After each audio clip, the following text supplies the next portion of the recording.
The Story of My Life by Helen Keller, read by Hisse. Chapter 3. Meanwhile, the desire to express myself grew. The few signs I used became less and less adequate, and my failures to make myself understood were invariably followed by outbursts of passion. I felt as if invisible hands were holding me, and I made frantic efforts to free myself. I struggled. Not that struggling helped matters, but the spirit of resistance was strong within me. I generally broke down in tears and physical exhaustion. If my mother happened to be near, I crept into her arms, too miserable even to remember the cause of the tempest. After a while, the need of some means of communication became so urgent that these outbursts occurred daily, sometimes hourly. My parents were deeply grieved and perplexed.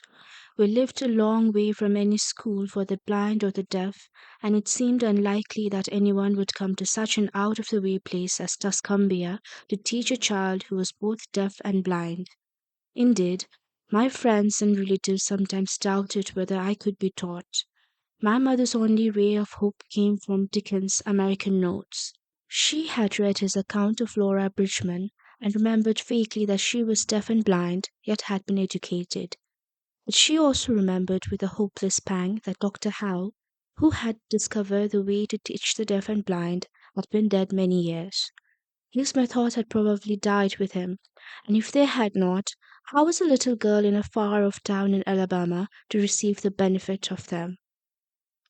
When I was about 6 years old, my father heard of an eminent oculist in Baltimore who had been successful in many cases that had seemed hopeless.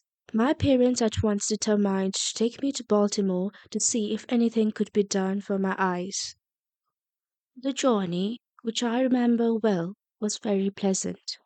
I made friends with many people on the train. One lady gave me a box of shells. My father made holes in this so that I could string them, and for a long time they kept me happy and contented. The conductor, too, was kind. Often, when he went his rounds, I clung to his coat tails while he collected and punched the tickets. His punch, with which he let me play, was a delightful toy. Curled up in a corner of the seat, I amused myself for hours making funny little holes in bits of cardboard. My aunt made me a big doll out of towels. It was the most comical, shapeless thing, this improvised doll with no nose, mouth, ears, or eyes. Nothing that even the imagination of a child could convert into a face. Curiously enough, the absence of eyes struck me more than all the other defects put together. I pointed this out to everybody with provoking persistency, but no one seemed equal to the task of providing the doll with eyes. A bright idea, however, shot into my mind, and the problem was solved. I tumbled off the seat and searched under it until I found my aunt's cape, which was trimmed with large beads.